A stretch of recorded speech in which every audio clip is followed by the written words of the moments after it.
Hi friends, ನಮ್ಮದು ಇವತ್ತು structure paint ಮಾಡ್ತಾ ಇದ್ದಾರೆ. ಆಮೇಲೆ ಹಾಗೆಯೇ ನಮ್ಮದು ವೆಲ್ಯುವೇಷನ್ ಹೇಗಿದೆ ಅಂತ ಒಂದ್ಸಲ ನೋಡಿ ತಿಳಿಸಿ ಹೇಗಿದೆ ಅಂತ ಕಮೆಂಟಲ್ಲಿ. ಆಮೇಲೆ ಸೈಟ್ ಮೆಜರ್ಮೆಂಟ್ ಬಂದು ನಮ್ಮದು ಎಷ್ಟಿದೆ ಅಂತಂದರೆ 30ಕ್ಕೆ 25 ನಮ್ಮ ಸೈಟ್ ಮೆಜರ್ಮೆಂಟು. ಅದಕ್ಕೆ ಕಾರ್ನರ್ ಸೈಟು. ಬಟ್ ಕೆಳಗಡೆ ಬಂದು ಎಲ್ಲ ಫುಲ್ ಪಾರ್ಕಿಂಗ್ ಇದೆ.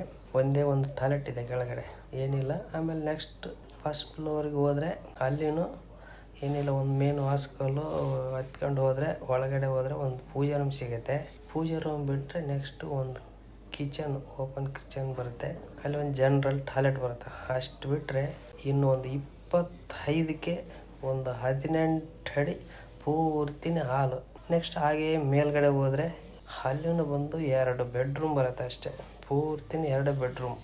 ಆ 2 ಬೆಡ್ರೂಮ್ನೂ ಅಷ್ಟೇ ಚೆನ್ನಾಗಿದೆ. ಅವನು ಒಂದು 15 ಅಡಿಗೆ ಒಂದು 14 ಅಡಿ ಆ ಥರ 2 ಬೇರೆ ಬೆಡ್ರೂಮ್ ಇರೋವು. ಎರಡಕ್ಕೂ ಅಟ್ಯಾಚ್ ಇದ್ದಾವೆ. ಇದೂ ಚೆನ್ನಾಗಿದೆ. ದೊಡ್ಡದಾಗಿ ಎಲ್ಲನೂ ಓನರ್ ಸ್ವಂತವಾಗಿರೋದ್ರಿಂದ ಎಲ್ಲ ದೊಡ್ಡದಾಗಿ ಮಾಡ್ಕೊಂಡಿರೋದು. ಅದ್ರ ಮೇಲೆ ಹೋದ್ರೂ ಅಲ್ಲಿನೂ 2 ಬೇರೆ ಬೆಡ್ರೂಮೇ ಆ ಥರ ಇದೆ. ಆಮೇಲೆ ಮೇಲ್ಗಡೆಗೆ ಹೋದರೆ ಫುಲ್ಲು ರೂಫ್ ಹಾಕಿದ್ದೀವಿ. ಈ ಥರ ಇದೆ ನಮ್ಮದು ರೂಮ್ದು ಸೈಜ್ ಆಗಿರ್ಬೋದು. ಎಲ್ಲ ಸಖತ್ತಾಗಿ ಬಂದಿದೆ. ಬಟ್ ಹೇಗಿದೆ ಅಂತ ನೀವು ಒಂದ್ಸಲ ಕಮೆಂಟಲ್ಲಿ ತಿಳಿಸಿ.